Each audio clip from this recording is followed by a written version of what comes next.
তানভীর এটা অষ্টম সরস্বতী পূজা আর ত্রিদেবের দ্বিতীয়।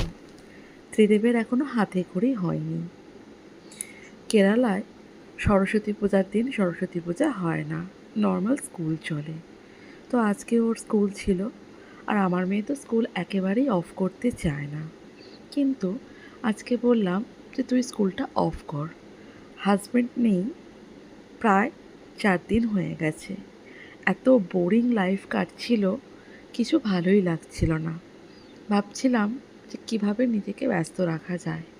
তাই ভাবলাম যে সরস্বতী পূজার দিন খুব ভালোভাবে দিনটাকে সেলিব্রেট করব। তাই মেয়েকে স্কুলে পাঠালাম না। ও বলল যে মা, তুমি তো স্কুলে না গেলে প্রচুর পড়াবে। আমি বললাম সরস্বতী পূজার দিন কোনো পড়াশোনা নয়, শুধুই ছুটি। তো ও রাজি হয়ে গেল। তাই সকাল সকাল সমস্ত কাজকর্ম সেরে ওকে শাড়ি পরিয়ে রেডি করে দিয়েছি পুজো করাবো বলে। আমরা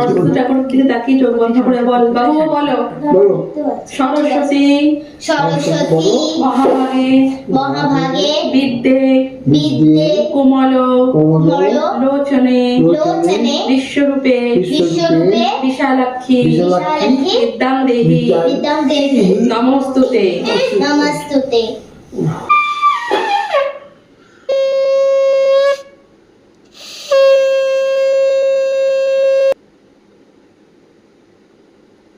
এখানে তো পুরোহিত মশাই নেই, তাই এভাবে আমি ফোন দেখে দেখে ওকে বলে দিলাম, আর ও নিচে দাঁড়িয়ে পুজোটা করলো। ছেলেটা বড্ড ছোট, এখনও তো বুঝতে শেখেনি, তাই ওকে দিয়ে কোনো রকম পুজোই করাতে পারলাম না। নেক্সট ইয়ার ইচ্ছা আছে ওকে হাতে খড়িটা দিয়ে দেব। তো সকাল সকাল পুজো মিটে যাওয়ার পরে প্ল্যান করেছিলাম সারাটা দিন প্রচুর ব্যস্ত থাকবো, কারণ বসে থাকলেই খুব খারাপ লাগে, যত মন খারাপের কথাগুলো সব মনে পড়ে। সেজন্যই আগের দিন রাত্রে ডাল ভিজিয়ে রেখেছিলাম বড়ি দেব বলে। এখানে তো বড়ি কিনতে পাওয়া যায় না, আর বাঙালির মাছের ঝোল বলো শুক্তোই বলো, সব কিছুতে বড়ি দিলে ব্যাপারটা যেন অন্যরকম হয়ে যায়। আর প্রতিবারে কে কখন বড়ি এনে দেবে সেটাও একটা সমস্যা। তাই নিজেই ভাবলাম বড়িটা দিই। ছোটোবেলায় মা ডাল বেটে দিত, আমি বসে বসে বড়ি দিয়েছি। অভিজ্ঞতা কিছুটা হলেও আছে, কিন্তু নিজে হাতে বেটে বড়ি দেওয়া এই প্রথম অভিজ্ঞতা হলো। বিশাল কষ্ট। শুনেছি মিক্সার গ্রাইন্ডারে ডাল বাটলে সেই বড়ি নাকি দেওয়া যায় না। তো আজকে সেজন্য দুরকমই এক্সপেরিমেন্ট করছি। আমার মতন মা কটা আছো যে কিনা বাচ্চাদের চকলেটের মধ্যে ভাগ বসাতে ভালোবাসো, কালাছেড়া করে বাচ্চাদের চকলেট খেতে শুরু করে দাও। আমি আছি, আর কেউ আছো নাকি আমার দলে? আমি খাবো। আমার চিয়া কি হলো? বড়ি দেওয়ার পরে ছেলে মেয়ের সাথে মজা করে একটু চকলেট খেয়ে নিলাম। তারপরেই ও বলল যে মা, আমি একটু ড্রয়িং করতে বসবো। আমি বললাম বস, আমি তাহলে এদিকে রান্নাটা বসিয়ে দিই। তো ও একটা সরস্বতী ঠাকুরের ছবি আঁকতে বসলো। আর সরস্বতী পূজা মানেই তো খিচুড়ি আর কোনো একটা ঘ্যাট। তো আমি এখানে বাঁধাকপির ঘ্যাট করে নিলাম মটরশুঁটি দিয়ে, আর খিচুড়ি করে নিলাম। তাড়াতাড়ি রান্নাবান্না সেরে ওকে আবার বলেছি একটুখানি তোকে ক্লে দিয়ে একটা সরস্বতী ঠাকুর বানিয়ে দেব।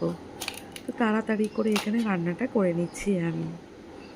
তো শীতের এই ফুলকপি গাজর মটরশুঁটি দিয়ে খিচুড়িটাও কিন্তু বেশ ভালো লাগে, কিন্তু আমার আবার গোবিন্দভোগ চাল দিয়ে মুগের ডাল দিয়ে খিচুড়ি খেতে ভীষণ ভালো লাগে।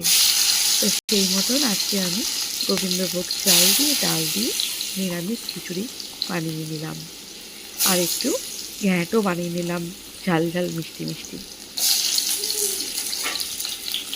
তারপরে বিকালের দিকে আমার মা গোটা রান্না বানাতো, কিন্তু ওখানে তো আর পালং শাক পাওয়া যায় না, বা গোটা রান্নার সবজিও পাওয়া যায় না। সে কারণে ভাবলাম যে দুপুরবেলা খাওয়া দাওয়া করে একটুখানি রেস্ট নিয়ে বিকালে মেয়েকে নিয়ে একটুখানি ঘুরতে বেরোবো। তো খিচুড়িটা বানানোর পরে সবার প্রথম আমি আমার ছেলেকেই খাইয়ে নেব।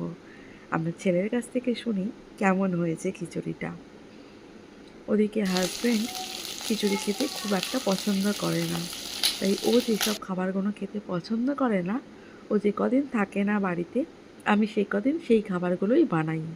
যেগুলো ও থাকলে আমি একেবারেই বানাই না, কারণ ও যে খাবারগুলো খায়, পছন্দ করে, সেগুলো বানাতেই আমার বেশি ভালো লাগে। এই যে আজকে খিচুড়িটা দেখছো, আমার বাবা সচরাচর কোনো জিনিস খুব একটা ভালো বলে না, কিন্তু আজকের এই খিচুড়িটা আমার তুমি বাবার খাবে? ভীষণ ভালো লেগেছে। আজকে কি পূজা? সরস্বতী পূজা।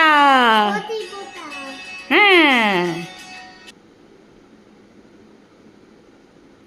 খুব ভালো লেগেছিল বাবার। আমি সবার জন্য বেড়ে নিচ্ছি, সবাই ছেলেকে খাইয়ে আগে ঘুম পাড়িয়ে দিয়েছি, এখন আমরা সবাই একসাথে বসে খেয়ে নিলাম। বিয়ের পরে আমার যে লাইফটা কেটেছিল, হাজব্যান্ড অফিসে চলে যেত আর আমি সারা দিন বাড়িতে বসে কাজ খুঁজে বেড়াতাম, যে সারাদিন আমি নিজেকে কিভাবে ব্যস্ত রাখবো। ভীষণ খারাপ একটা সময় কাটিয়েছি। হাজব্যান্ড যখন আজও বাড়িতে থাকে না, কয়েকদিনের জন্য অফিসের কাজে বাইরে যেতে হয়, তখনও আমার সেই দিনগুলোর কথা খুব মনে পড়ে, ভীষণ খারাপ লাগে। এখন যদিও বা ছেলে আছে, মেয়ে আছে, বাবা আছে, সংসারে প্রচুর কাজকর্ম, কিন্তু তাও আমার যেন একেবারেই ভালো লাগে না একটুখানিও ফাঁকা টাইম পেলে। আমি নিজেকে সব সময় ব্যস্ত রাখতে পছন্দ করি। অল্প একটু ফাঁকা টাইম হলেই না আমি ভীষণভাবে নেগেটিভিটি মধ্যে ডুবে যাই। আমার সেটা খুব খারাপ লাগে। দেখো, সকালে যে বড়িগুলো দিয়েছিলাম, সন্ধ্যাবেলায় বড়িগুলো সব তুলেছি, কত সুন্দর বড়ি হয়েছে। খেয়ে এখনও দেখিনি, খেয়ে নিশ্চয়ই রিভিউ দেবো কেমন হয়েছে। নিজের হাতে বানানো বড়ি দেখতে তো খুব সুন্দর লাগছে, বাজারের কেনা বড়ির থেকে অনেক ভালো। আফটার অল নিজের হাতে বানানো বড়ি। দেখো, আজকের চ্যানেলটি সাবস্ক্রাইব করে পাশে থাকবেন।